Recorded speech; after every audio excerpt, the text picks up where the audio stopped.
উত্তরবঙ্গে তো টানা ভারী বৃষ্টি চলছে আর মুষলধারে বৃষ্টি আলিপুরদুয়ারেও, ভুটান পাহাড়েও ভারী বৃষ্টির জের, যে কারণেই জলমগ্ন হয়ে পড়েছে আলিপুরদুয়ার শহরের বিভিন্ন এলাকা।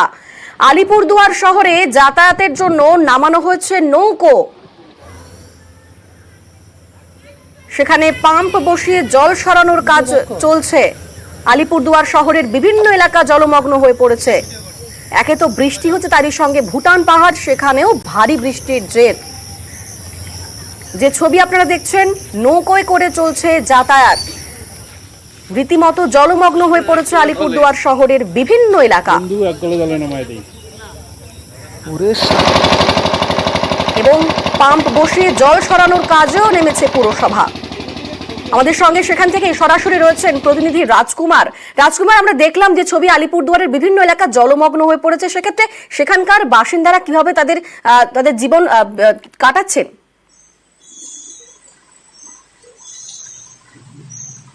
দেখো অনিন্দিতা, চরম ভোগান্তি বলতে যা বোঝায়, জল যন্ত্রণা বলতে যা বোঝায়, তাই সেই চিত্রই কিন্তু ধরা পড়ছে আলিপুরদুয়ার শহরে।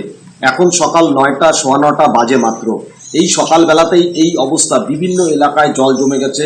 আলিপুরদুয়ার পুরসভার 1, 8, 9, 16, 5, 14, 20 সহ বিভিন্ন যে ওয়ার্ডের যে নিচু এলাকাগুলো, সেগুলো একেবারে জলমগ্ন হয়ে পড়েছে।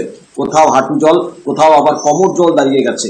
সব থেকে ভয়ঙ্কর অবস্থা আলিপুরদুয়ার শহরের যে ডিমা ও কালজানি, এই দুটো নদীর চর লাগোয়া এলাকাগুলোতে সর্বত্র একেবারে জল যন্ত্রণা। ঘরের ভেতরে, মানুষের ঘরের ভেতরে জল জমে গেছে। শুধু আলিপুরদুয়ার শহর নয়, গোটা জেলার অবস্থাই কিন্তু গতকাল থেকে আজকে অবনতি হয়েছে। কারণ ভুটান পাহাড়ে এবং সমতলে অনবরত বৃষ্টি চলছে। আজকে সকাল 8টা পর্যন্ত আলিপুরদুয়ারে প্রায় 119 মিলিমিটারের মতো বৃষ্টিপাত হয়েছে। হাসিমারাতেও কিন্তু প্রায় 150 মিলিমিটার বৃষ্টিপাত হয়েছে। ফলে বৃষ্টি কিছুতেই থামছে না। আর এই লাগাতার বর্ষণে কিন্তু জনজীবন ব্যাপকভাবে বিপর্যস্ত হয়েছে। আলিপুরদুয়ার এবং ফালাকাটা যে সড়ক, সেই সড়ক কিন্তু বিচ্ছিন্ন হয়ে রয়েছে। সেই সড়কে যানবাহন চলাচল করতে পারছে না। ফলে সব দিক থেকে অবস্থা কিন্তু অবনতির দিকে যাচ্ছে। আমরা নজর রাখছি। এভাবে যদি সারাদিন বৃষ্টিপাত হয়, তাহলে কিন্তু পরিস্থিতি অন্য মাত্রায় চলে যেতে পারে। একেবারে সেই আশঙ্কাতেই ভুগছেন সেখানকার বাসিন্দারা। ধন্যবাদ। উত্তরবঙ্গে তো ভারী বৃষ্টি, জল বাড়ছে তিস্তায়। নদীতে জল বাড়ায় তিস্তা বাজারের রাস্তায় একেবারে জলে জলাময়। যে ছবি আপনারা দেখছেন, তিস্তা বাজার, সেখানকার ছবি রীতিমতো ভয়ঙ্কর, কারণ ক্রমশই জল বাড়ছে। তিস্তায় জল বাড়ায় তিস্তা বাজারের রাস্তায় একেবারে জল ক্রমশই বাড়ছে। আর সেখান থেকে আমাদের সঙ্গে রয়েছেন প্রতিনিধি পার্থ। পার্থ, কি অবস্থা সেখানকার?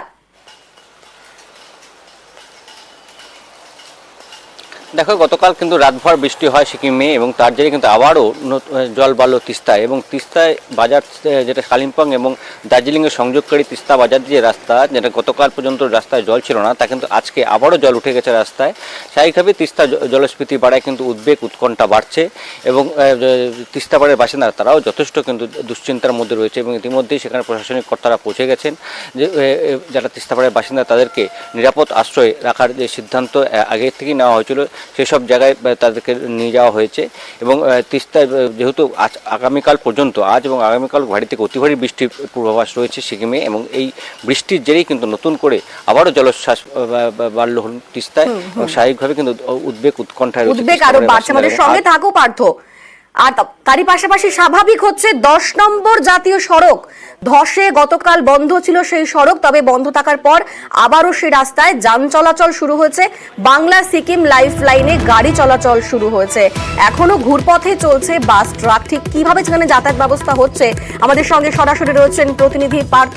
পার্থ, কিভাবে যাতায়াত হচ্ছে সেখানে? তারই পাশাপাশি NH10 কি অবস্থা এই মুহূর্তে?